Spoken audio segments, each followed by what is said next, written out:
Holy, wait, this is old.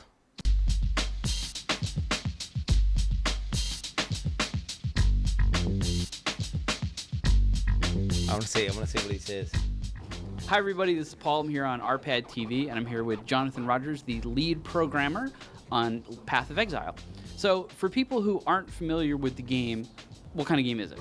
So we're an online action RPG, so that's a top-down kind of isometric perspective game. You know, you run around, kill stuff, you find loot, and our biggest feature is definitely like character customization. Like we find character customization really important. You can kind of do a lot of stuff. What other games do you guys look at for inspiration for this one? Like, what are the biggest influences on your game? So I mean, in terms of action RPGs, the biggest icon. game in terms of influence is always Diablo 2. You know, like it's the classic, everyone loves it, sold a huge number of copies. But the other one as well is Magic the Gathering was a really huge influence for us because we really like the concept of that you have your deck and it's got a lot of cards in it that you sort of collect, and those are a lot like items. But also that the customization factor of like, you know, you can design sort of anything you want to do, and there's a lot of interesting combinations. So that's what we really tried to invoke with our game. Yo! Our fiction is kind of about what's called Path of Exile. So you're exiled. We kind of wanted to have a sort of cutthroat world, and so we're thinking, okay, so what kind of fiction do we need in order to have it so the players are kind of, you know, at each other's throats, you know, like it's a sort of dark fantasy kind of land. So, you know, that's sort of why we went with the sort of exile concept. Now, obviously, Lord of the Rings is a big influence on anything fantasy related, and you know, being from New Zealand, of course, you know that. But I'm wondering, are there any other big book series or movie series or whatever, or comic books that were an influence on how you guys formed your different characters and your enemies? So I know for a fact that our art director is a huge fan of Cthulhu and the comics of Mike Magnola. I think that's the right pronunciation. So you know, that kind of stuff. He's really into that kind of stuff. Yeah. Cool. What are some of the things that you guys are doing to differentiate yourself from, you know, Diablo and other games like that? So the main thing that we're doing is, once again, it's all about customization. You know, like we want to make sure that, you know, you build a character, it's sort of unique to you. You know, you can experiment with different builds and that kind of thing. Bro, these flasks are crazy, bro. What are we looking at? Oh my god. And the fucking cash shop icon is nuts. Just the old UI? Holy shit. Holy shit. You know, like we've got our skill gem system that allows you to combine things in different ways, or like our passive tree that's like massive, it's got 1,350 nodes, you know, with lots of different interesting choices. So that's 350 nodes. Is that all? One of the things that you showed that was interesting was you have these gems that can modify your spells, and they can actually modify multiple spells, and you can do things like that. Talk a little bit about that and what the inspiration for that was. Yeah, so I mean, a lot of the inspiration for that actually came from Final Fantasy VII. They have this materia system, but we kind of took it a little bit further. It's really good base for the kind of customization we wanted to do. So, for example, if you've got like Fireball, and you've got another thing called multiple projectiles. Can you believe it, chat? I'm a Final Fantasy VII cook. I'm a Final Fantasy weeb because I like Path of Exile, and that's just, I mean, dude, they're ahead of their time with their system with the support gems. It is what it is, man. Then you can put them together and now you've got multi-shot Fireball. But it works for any skill that's got a projectile in it, even ones that only sort of ancillarily do. So, you know, like that's the kind of level of customization we wanted to do. And it also, there's things like Totem, for example, where you link something with a Totem gem, and now when you cast it, it actually casts a Totem that, you know, goes and then casts a skill. So, you know, those are the sorts of things. Right. And you said that the gems that modify, say, your Fireball spell, obviously a modified Fireball spell uses more mana. Yeah, exactly. What are those charges? Obviously a modified Fireball spell. Oh my god, it's the Enduring Christ, and that's his endurance charge, bro, and then he does a discharge. Holy fuck, look at this. Uses more mana. Yeah, exactly. So, oh my there's god, various different costs. Like, it's not always look just at that extra power mana. Like, there's charge. other things as well. Like some support gems actually make mana cost cheaper. You know, like in certain cases.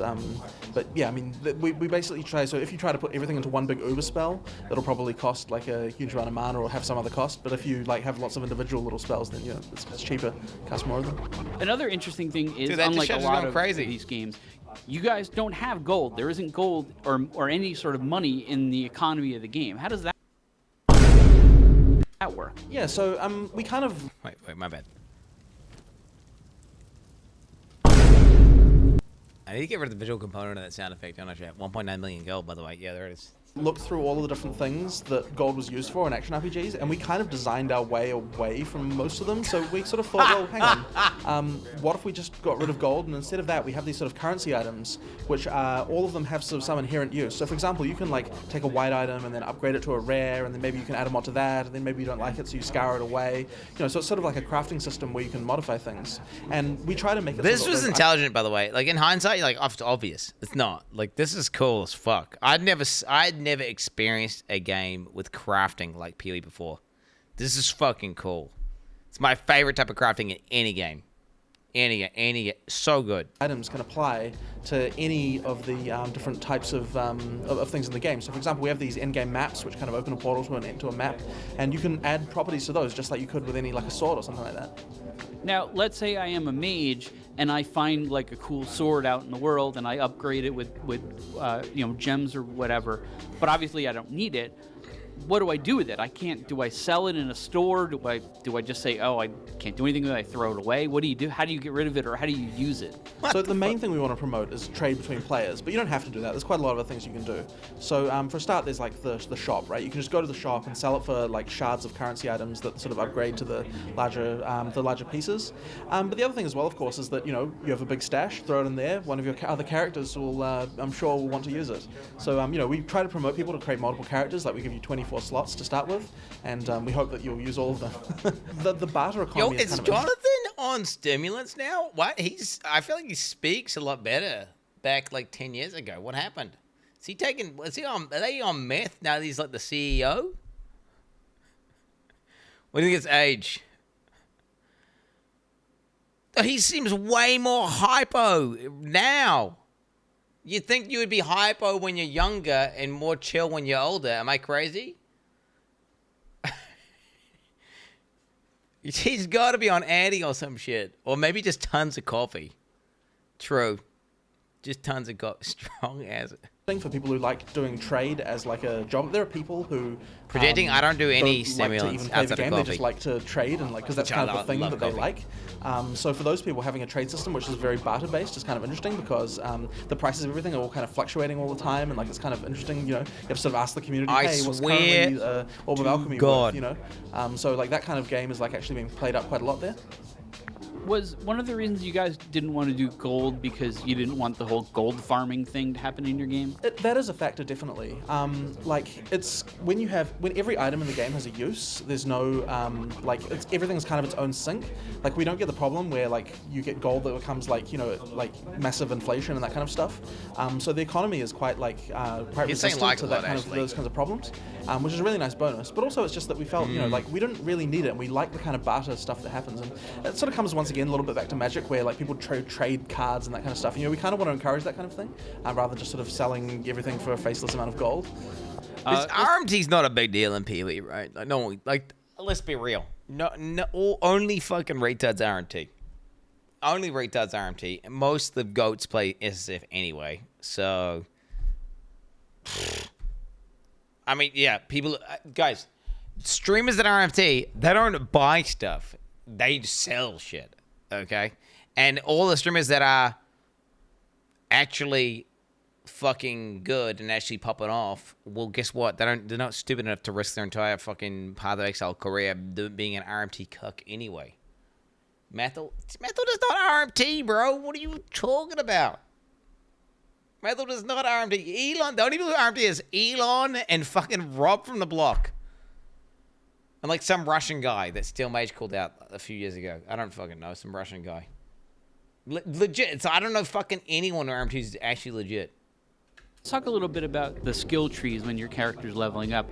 Most games of this ilk, sort of limit you. Like, if you're like the warrior, here's like the warrior skill set that you can level up. What you guys did, though, is make it so that you can basically pull from any kind of character. Talk a little bit about that. Yeah, so we have one big skill. I hated this, by the way. When I didn't get to pick my class, and I didn't get to pick like the abilities on the class, I was like, this is fucking trash. So generic, no flavor. Where's the flavor? That's what I hated that. This was such a hard thing to onboard me to. And even now, like, dude, without ascendancies, the only reason they get away with it is with ascendancies. But pre-ascendancies, it was dog shit, bro. I don't know. I think it's dog shit. Pre-ascendancies, bro, dog shit. And everyone With ascendancies, I'll allow it. starts at different places on it. So for a witch, for example, it's very easy to get all the sort of spell casting passives, but you can kind of make your way over to the warrior area, for example, and start taking a few passives there. It's just, you know, a bit harder, right? Because you have to kind of go through all this, the rest of the skill tree to get there. And we just want to sort of make sure that you kind of have the ability to like come up with interesting builds that utilize skills from other classes. So, you know, one example is that there's a warrior skill called Blood Magic, which is a thing which allows you to cast from your life instead of your mana. So we kind of figured, well, warriors have a lot of health, they don't have a lot of mana, so maybe we'll give them the ability to cast some spells. But then we found that a lot of witches were kind of interested in kind of going down there and picking it as well, because they sort of had interesting builds that involved, you know, maybe that, you know, that kind of stuff as well. Fucking mages, bro, coming for the melee shit. That was designed for the melee characters, god damn it! You're not allowed that. Oh, so, you know, it's sort of interesting to see what they do. Right now, your game is in closed beta. It's going to be in open beta soon. So you have a limited number of people who are playing it. Have you found people doing other things other than just, you know, the typical running around? Wait, I don't understand. Closed beta. Wait, what? He's saying the game's in closed beta, but Jonathan was talking about maps. I thought maps weren't in the game. I thought maps weren't in the game until way later. Am I crazy? Open beta soon? They were. Wait, what? Didn't people just used to farm to like that one Dominus boss and that was the end of the game? And then eventually it was like they farmed to the end of that guy? Like, who's he called? Like, your life is meaningless. No, wrong guy. The guy who's just a slam attack with like the lady who's like, kill me. It was Dominus and then it was that Malachi, right? I don't know. I wasn't playing back then. I started playing in a Piranhas League. So I'm actually a new frog. Like, I'm a Piranhas League Andy, dude. Yikes. Piety was before that. Oh, shit. Okay, so it was Val, Piety, Dom, Mel. Oh, there you go. I mean, there's a lot of people who come in and play for a different reason. Like, some people are only just interested in build experimentation. Like, they don't even actually want to play with the characters they create. They just want to, like, you know, create something, see the, like, DPS number that it says on the character screen, and then they move on. And there are other people who just like trading, you know, that, like, there are people who, they'll just sit in town the whole time trading with other players and becoming a mogul, you know. And then, you know, there are other players who just, like, they don't really like, you know, playing right up to the end and kind of like, you know, grinding at the end game. They kind of want to, you know, make lots of different characters. And then the other thing we do is these race events where we'll have like a 3-hour thing where basically the person who gets the most EXP in that 3 hours is the winner, and then they get prizes. So there are people who entirely specialize in, I'm going to be able to get a character through the game as fast as I possibly can. Speed and like Andes. We're always surprised by how fast they can get through. You know, they can get through, boys. Like almost like to the end of Act 3 in like, you know, like 3 hours almost. You ruin your life, bro. And, like, that's because they're just running past all the monsters. You start putting cat ears on. The smallest amount that they can and that kind of stuff. And another thing you guys have done is run in the run up to the game is you've been selling these packs online to people. Talk about what is actually in those packs and what have they done for the game. Yeah, so it's a lot like Kickstarter in a way, where you know, we've got kind of like successively higher rewards for each tier of pack as you go up. So you know, you start to get things like physical copies of the game and soundtrack and like T-shirt and that kind of stuff. But in the highest pack, the $1,000 pack, they have the ability to design a unique item that will go into the game. So I should say this isn't like a game that you, this isn't like an item that you just get, right? Like, this is an item that goes into the pool of items that other players can find. So it means you kind of get to contribute to the design of the game in some way. And we kind of, you know, you're working with us, right? Like, you can't just say, oh, I want a sword with like 500% damage. It has to be sort of balanced. Fucking that's what a D4 Andy would do, or D3 Andy would do, bro. Give me like 5,000% damage weapon, bro. Straight up. But you know, it means that the players have some opportunity to actually create content, and that's kind of quite cool. So I'd like to see us actually doing potentially more sort of stuff like that. You know, like maybe you can like effectively pay money to add like a monster of your design to the game or something like that. You know, it's sort of a way to fund development without really kind of like, you know, without steering away from all the sort of pay to win stuff that we really don't like. Now, $1,000 is. I can make an item with the game chat because I've defeated the box boss. All right, definitely not some sort of what am I looking for here? Definitely not some sort of not the patriarchy, not an oligarchy. Definitely not some sort of nepotism shit, right? Because I'm a streamer with special privileges. Okay, yeah. Certainly nothing to do with who I know. I earned that, okay? I earned the ability to make it unique for the game. You're right? You hear me? Okay, and I'm gonna make the fucking coolest unique. Dude, after seeing that face breaker item where you can break bosses' faces, man. Ooh. Ooh, shit. That gives me some ideas. A lot of money. I mean, especially for a game. Let chat make it. People. I will allow chat to. I will allow chat to give me ideas and collaboratively talk the process, but ultimately, fuck you. I'm doing whatever the hell I want, and I'm gonna make whatever unique I want.